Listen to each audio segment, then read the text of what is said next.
webinar, Ready, Set, Tax Prep. This is session 1, which will run for about the next hour or so. My name is Kristen Feierabend. I'm a program associate with the Aspen Institute Community Strategies Group. And today's webinar was designed with the Rural Family Economic Success, or Roofus, network in mind. The Roofus network is a group of over 1,300 people across the U.S. who are working to improve the livelihoods of rural families and communities all across the country. So today's webinar is open to anyone in the Roofus Action Network, but also to anyone else who's interested in rural family economic success. If you want to learn more about Roofus, you can visit our website.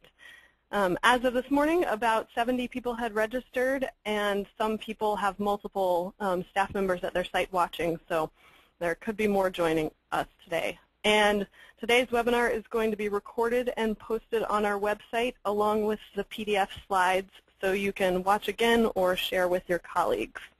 And I also want to make a note to thank the Annie E. Casey Foundation for their generous support of the Roofus Network and today's webinar. Session 1 today is going to cover the basics of EITC and CTC, and then later on in session 2 we'll hear some stories from the field. Today's webinar is based on the Roofus Framework, which is built on 3 family-focused goals: earn it, keep it, and grow it, helping families earn a better living, keep more of what they earn, and grow their assets over time. In particular, we're focused on keep it today, so making sure that working families have access to and can make good choices about their family income and lower their cost of living so that they can live stable and predictable financial lives. In particular, the EITC focuses these 3 goals on your screen, helping families make secure and affordable financial transactions through things like free tax prep, making sure families file their tax returns annually, and helping them secure benefits for which they qualify, like the EITC and CTC. So a few notes on participation today. Everyone is currently on mute to minimize background noise. If you have a question during the presentation, you want to clarify something that a speaker has talked about, please type your question in the question box, and Janet Topolsky or I will find a time to ask that question. If you want to get deeper into a topic, ask a broader question, please note that and save your question till the end of session 1. We'll have about 20 minutes or so to go over those questions, and you'll have an opportunity to ask. If you have any technical problems, you can type your question in the question box or contact Travis Green at the information there. All right, so to get started for session 1, we have 2 speakers today. My colleague Janet Topolsky, Director of the Community Strategies Group, and Roxy Keynes from the Center on Budget and Policy Priorities. So with that, I will hand it over to Janet to get started. Good morning, everyone, and welcome. And I also want to welcome Kristen and also on our staff, Travis Green, 2 new members of the Aspen Institute Community Strategies Group staff who manage the Roofus Action Network. So I want to welcome them to the team. What I want to do right now is, just for those of you who may be new or may not connect that often to the Earned Income Tax Credit or the Child Tax Credit program, just sort of talk about what these 2 credits are and why they're important. So let me talk first again about the Earned Income Tax Credit. It's a refundable federal tax credit for low-income working families, and the reason it's important is because it rewards work. You have to work enough in order to file for taxes in order to get the credit, but unlike a lot of tax credits, and of course the federal government, the tax system has many credits, this one is refundable. So it won't just reduce your taxes. If it actually puts you in a refund situation, you will get the refund. So you'll get the refund no matter what. It was first enacted under President Ford in 1975, expanded by many presidents since, and we'll explain about why that is, and it's got broad bipartisan support. It is the largest anti-poverty program in America. It's far larger than welfare, than food stamps, and a lot of people don't know this, I know Roxy, when she talks a little later, is going to give us some more details on that. The other thing that's really interesting to think about in relation to it is it's really an underutilized rural community development opportunity, and we're going to talk about why that's the case too. Now, how does it work? If you earn income and a family earns income and then files taxes and files an earned income tax credit form with their return, you can claim the credit and it's refundable. It's available to individuals and to families with or without children, and this is something a lot of people don't realize, is you can even be a single person and file for the EITC. This filing season, which we begins in early 2013 for tax year 2012, it's worth up to $5,891 for a working family with 3 or more children. And when Roxy talks, she'll talk about how much it's worth to families of different sizes. And one of the wonderful things about it is a family can actually go back and collect it for 3 years by filing amended returns. So, in other words, if you find a family that didn't know about it, that is filing for the first time this year, they could actually go back and file amended returns for up to 3 years, and they might be able to walk out, or by the time they get the refund, with a check that's, you know, in some cases over $10,000 or more, which is a huge amount of money to a low-income working family. The difference that it makes for families is that it lifts millions of people out of poverty, and half of the people that it lifts out of poverty are children. It makes working pay, and this is a really important thing. A lot of people who are at the lower end of the income spectrum, who are you know, sort of getting health insurance for the children or a bunch of other benefits, may not want to work because they're afraid they're not going to make enough. In other words, so by going to work and being able to claim this tax credit, it may make the difference between an incentive to work or not to work. And it helps low-wage full-time workers really earn enough so that they can meet those basic needs, which is really what I'm talking about there.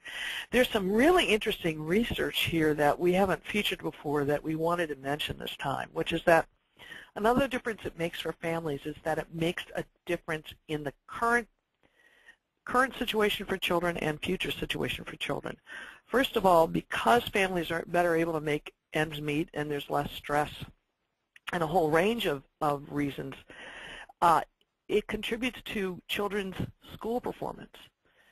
While parents are getting the earned income tax credit and also the child tax credit, which I'll talk about in a minute.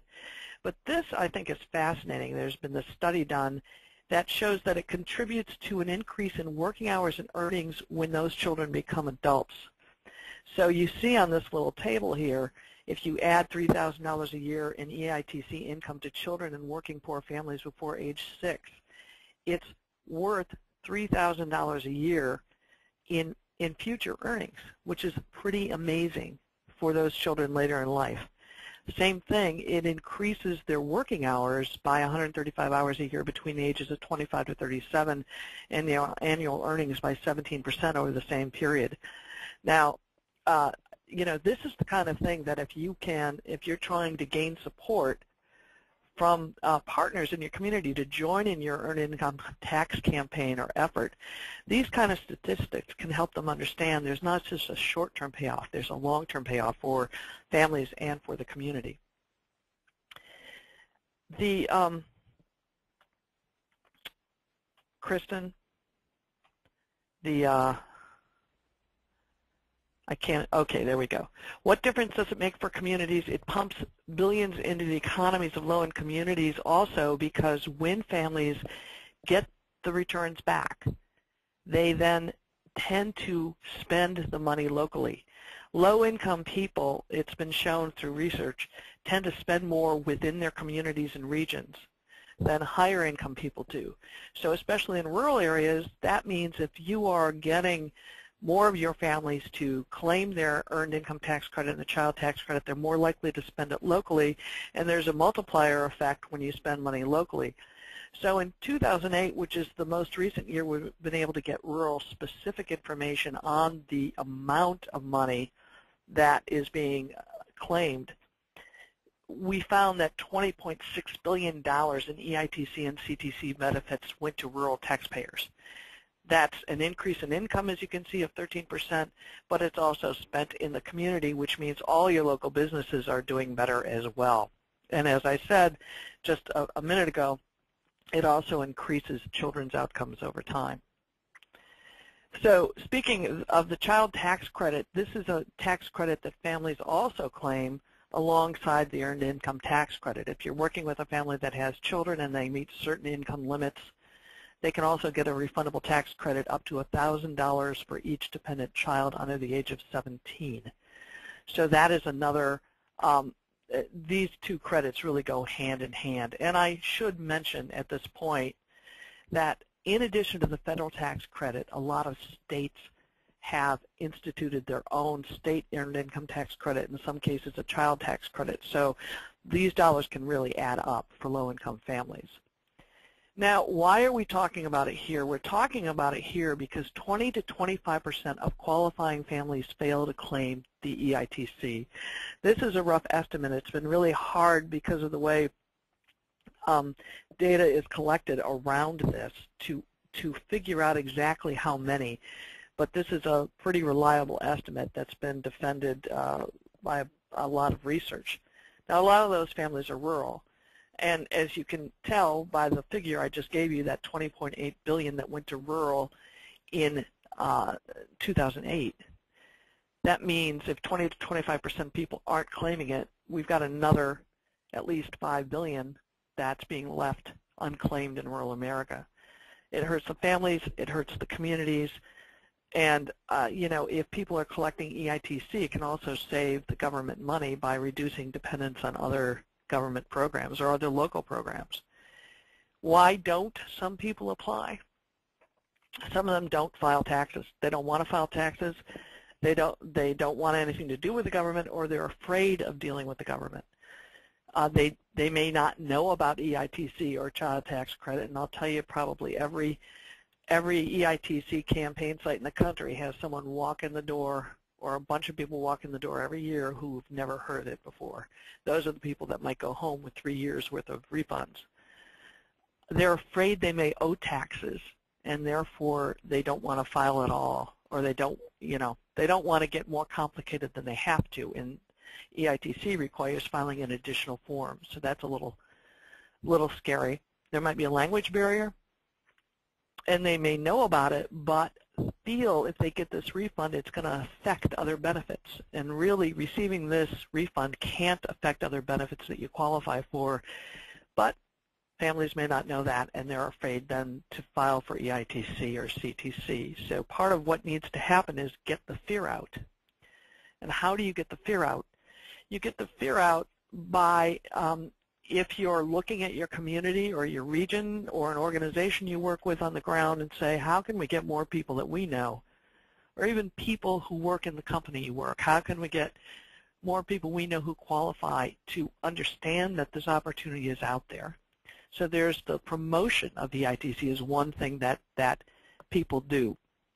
Organizations, churches, anybody on the ground can do this, promote the EITC through flyers, advertisements, radio, TV, stick information about it in envelopes that you're sending to someone anyway, include it with utility bills. There are all kinds of things that are done to promote awareness. Then there are actual programs to help people file for EITC and CTC, and this means putting together a program where people can come in and get free assistance to file their taxes and to fill out the EITC and CTC forms.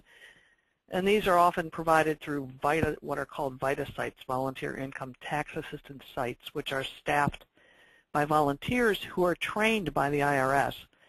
And that training happens quite often virtually, online training, but people can get certified and then help people file their taxes. We're going to talk a lot today about VITA sites.